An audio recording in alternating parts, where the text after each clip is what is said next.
ये मसला शांति से हल होता या नहीं हल होता, और अगर नहीं हल होता तो कितना आगे जाता दिखाई दे रहा है? आप उस वर्ग से हैं जो कभी भविष्य में शिकायत कर सकते हैं, और मैं उस वर्ग से हूँ जिसके खिलाफ शिकायत हो सकती है कि छात्रों को बांटने का काम क्यों किया गया। बराबर करने के लिए एक सर्कुलर आ रहा है, तो फिर उसमें टेक्निकल विरोध क्या है? कि दहेज के नाम पर कोई भी फंसाया जा रहा है, जब दुष्कर्म के आरोप झूठे तरीके से लगाए गए और इसको एक हथियार बनाया गया, सूचना के अधिकार का दुरुपयोग होने लगा। क्या कुछ कमी रह गई या इसकी ड्राफ्टिंग पर शुरू से एक्सरसाइज करने की जरूरत है? झूठी शिकायत पर झूठ करने वाले व्यक्ति पर कोई एक्शन नहीं होगा। अगर आपने झूठी शिकायत करी तो आप पर कठोरतम सजा होगी आपके खिलाफ। फरवरी, मार्च, अप्रैल एकेडमिक महीने होते हैं, परीक्षाएं होती हैं, और उस दौरान अगर यूनिवर्सिटी कैंपस इस तरीके के आंदोलनों में प्रदर्शन में रहेंगे, कहाँ आगे जाता आपको दिखाई दे रहा है पूरा मसला? भारतीय जनता पार्टी के नेता इस्तीफा दे रहे हैं। इसमें जब जातियां जुड़ गईं तो निश्चित तौर पर यह राजनीतिक हो गया। जाति आधारित ही राजनीति हो रही है कि किस बात पर कौन सा संगठन कितना बिदकता है। देश भर में यूजीसी के सर्कुलर को लेकर विरोध प्रदर्शन बदस्तूर जारी है। यूनिवर्सिटियों से ये मामला आगे बढ़कर अब सड़कों तक, सोशल मीडिया पर, ब्यूरोक्रेसी के गलियारों तक पहुंच चुका है। उत्तर प्रदेश में अलग अलग जगहों पर प्रदर्शन हो रहे हैं। इन सब के बीच में राजधानी लखनऊ में सुबह सुबह, जैसे ही आप ये मान लीजिए कि 26 जनवरी के बाद अगला दिन 27 जनवरी शुरू होती है, और लखनऊ विश्वविद्यालय जिसके बाहर इस वक्त हम मौजूद हैं, वहां पर छात्रों का एक समूह निकलता है और वो यूजीसी के सर्कुलर के खिलाफ विरोध प्रदर्शन करता है। तो हमें लगा कि अमर उजाला के दर्शकों के लिए बहुत बेहतर हो कि हम यहीं से आपको इस विषय, उससे जुड़े विवाद और उससे जुड़े तमाम घटनाक्रम, डेवलपमेंट्स को समझाएं। मेरे साथ स्क्रीन पर आपको दिखाई दे रहे हैं न्यूज रूम के मेरे वरिष्ठ सहयोगी प्रदीप अवस्थी जी, और आज हम न्यूज रूम में नहीं है, आज हम ग्राउंड पर हैं, क्योंकि जहां ये तमाम हैपनिंग हो रही है, जहां ये तमाम घटनाएं हो रही हैं, हमें लगा रिपोर्ट वहां से करनी चाहिए। प्रदीप जी, आप और हम यहाँ मौजूद थे, कई छात्रों से बात हुई है, आंखों के सामने देखा उनके अपने तथ्य, उनके अपने पक्ष क्या है। यूजीसी सर्कुलर को लेकर अगर मैं सबसे पहले आपसे पूछूं, एक पत्रकार के तौर पर, आप सालों से ढेर सारी स्टोरी कवर करते आए हैं, ये मसला शांति से हल होता या नहीं हल होता, और अगर नहीं हल होता तो कितना आगे जाता दिखाई दे रहा है? धन्यवाद उत्कर्ष जी। पहली बात तो जिस तरीके से आपने अभी पर यहाँ पर देखा, विश्वविद्यालय के सामने छात्रों में आक्रोश बहुत है। उस आक्रोश की वजह भी जानने की कोशिश हम लोगों ने करी। पता चला कि आक्रोश इस बात को लेकर के है कि आप उस वर्ग से हैं जो कभी भविष्य में शिकायत कर सकते हैं, और मैं उस वर्ग से हूँ जिसके खिलाफ शिकायत हो सकती है। तो एक शिकायतकर्ता व्यक्ति हो गया और एक व्यक्ति हो गया आरोपी। तो क्या ऐसे व्यक्ति एक दूसरे के बगल में कुर्सियों पर बैठ सकते हैं? ये एक पक्ष की बात हमने यहाँ पर समझी। एक बंटवारे सा उनको महसूस हो रहा है, डिवीजन सा। बिल्कुल बंटवारे सा महसूस हो रहा है। यही जो पीड़ा मैंने एक पक्ष की समझी, यही पीड़ा दूसरे पक्ष की भी है। उसको ये लग रहा है कि अभी तक जिस साथी के साथ मैं बगल की कुर्सी में बैठता था, कल को ये भावना मेरे प्रति रखेगा कि इनको अधिकार ज़्यादा दे दिए गए, अब वो मुझसे द्वेष रख सकता है। तो ये पीड़ा किसी एक छात्र की नहीं है, ये समाज के हर वर्ग की पीड़ा है कि छात्रों को बांटने का काम क्यों किया गया। एक तर्क जो आ रहा है वो लखनऊ विश्वविद्यालय पर शायद उस तरीके से लागू हो ना हो, ये समय के साथ समझ आएगा, लेकिन एक तर्क ये आ रहा है कि जैसे हमने देखा दिल्ली में, खास तौर पर जैसे नॉर्थ ईस्ट के कई बच्चे आते थे, नॉर्थ ईस्ट के उन छात्र छात्राओं को एक समय तक टीज किया गया, अलग अलग उपनामों से संबोधित किया गया, या दक्षिण भारत में उत्तर भारतीय बच्चों को लेकर जो एक माहौल हमने देखा कि कई बच्चों ने पलायन किया, या हॉस्टल्स में जो रैगिंग की घटनाएं हुई उसमें कई बार जातीय या आपकी रेस, आपकी नस्ल, आपका मूल, ये आधार बनते हैं। तो कई लोग इसके समर्थन में ये तर्क दे रहे हैं कि ये चीजें भी तो कैंपस के अंदर होती हैं, तो उसको अगर डाइल्यूट करने या उसको अगर बराबर करने के लिए एक सर्कुलर आ रहा है, तो फिर उसमें टेक्निकल विरोध क्या है? मेरा ये मानना ये है कि इससे पहले भी बहुत सारी चीज़ों को नियम कानून के बीच में बांधा गया। जैसे दहेज उत्पीड़न का मामला, कोशिश हुई थी कि दहेज उत्पीड़न रुके, लेकिन बाद में हमने ये भी देखा कि दहेज के नाम पर कोई भी फंसाया जा रहा है। फिर यही व्यवस्था बनी दुष्कर्म के मामले में। कोशिश ये थी कि दुष्कर्म न हो, इस तरह के अपराधों पर अंकुश लगे, रोकथाम हो। फिर ये देखने में आया कि ऐसे मसले भी सामने आए जब दुष्कर्म के आरोप झूठे तरीके से लगाए गए और इसको एक हथियार बनाया गया। आरटीआई आया था, राइट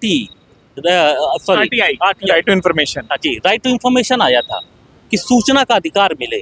बाद में इस सूचना के अधिकार का दुरुपयोग होने लगा।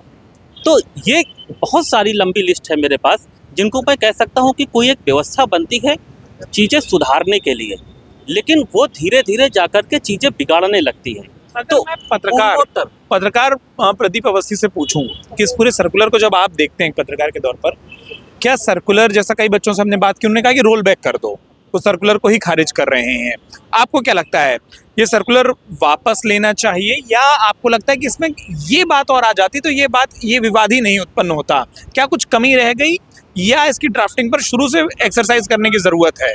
जी, सर्कुलर बना है तो बहुत सोच समझ के बना होगा, और बनाने वाले बहुत बुद्धिजीवी लोग हैं, उसमें कमी तो नहीं छोड़ी होगी उन्होंने। लेकिन जो कमी रह गई, जो कमी बताई जाती है छात्रों की तरफ से, कि यदि कोई शिकायत किसी के लिए की गई और वो शिकायत बाद में झूठी साबित हुई, तो उस झूठी शिकायत पर, झूठ करने वाले व्यक्ति पर कोई एक्शन नहीं होगा। ये क्लॉज संभवतः इसमें नहीं है, ऐसा छात्रों का कहना है।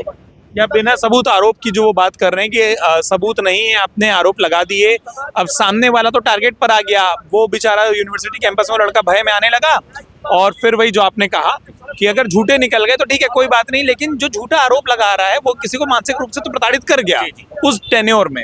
इस सर्कुलर में, इस अधिसूचना में अगर पॉइंट सबसे बड़ा जी, ये इस सर्कुलर में अगर ये बात जोड़ दी जाए कि अगर आपने झूठी शिकायत करी तो आप पर कठोरतम सजा होगी आपके खिलाफ, अगर ये भय हो जाएगा तो हो सकता है कि व्यक्ति जेन्युइन समस्याएं उठाए, जेन्युइन शिकायतें करे।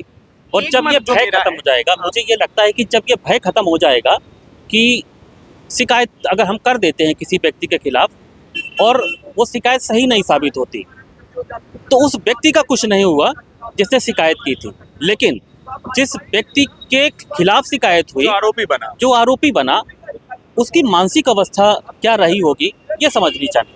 एक बिंदु उसमें मेरा भी है, जो मैं बच्चों से बात करके समझाया यूनिवर्सिटी के बच्चों से, अगर उसमें जो ढेर सारे क्लॉज लिखे हैं कि इनके खिलाफ, अगर वो विशुद्ध रूप से ये होता छात्रों के खिलाफ आने वाली शिकायतों पर एक कमेटी, मुझे लगता है ये डिवीजन या विवाद की बात ही ना आती। जो आपने कहा कि दो दोस्तों को लगने लगा है, आगे आप इसको कहाँ देख रहे हैं? देखिए, हम बात कर रहे हैं 27 जनवरी को, ये वीडियो हम रिकॉर्ड कर रहे हैं 27 जनवरी को, अमर उजाला उत्तर प्रदेश के तमाम दर्शक इस वीडियो को देखेंगे।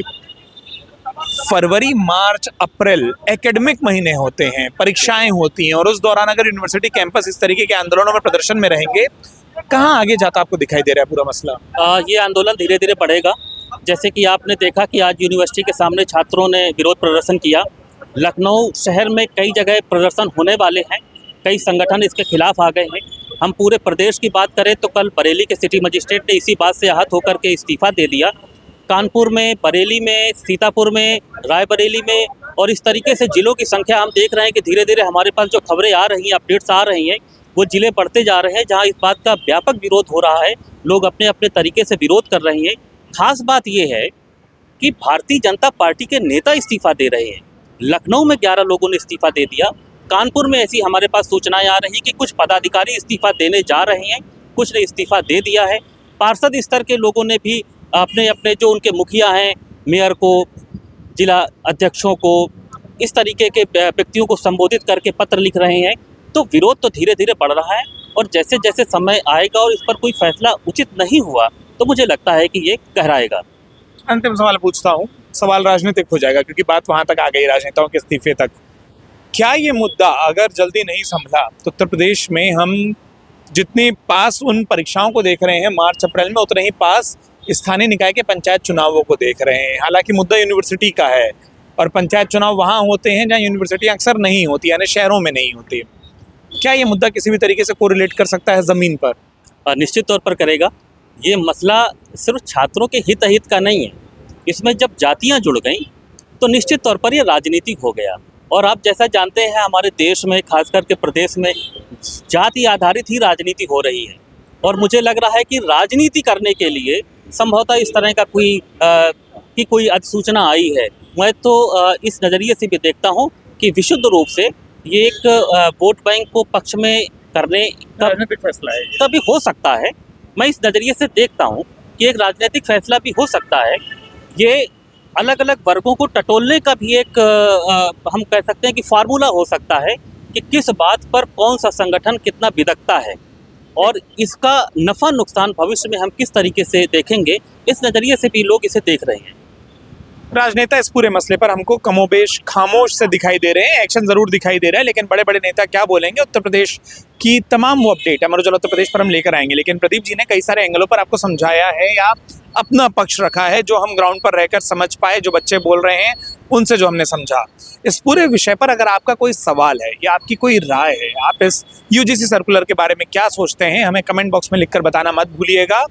कैमरे पर सहयोग कर रहे थे मेरे सहयोगी नीरज और प्रदीप जी, और मैं उत्कर्ष चतुर्वेदी आपसे इजाजत लेते हैं।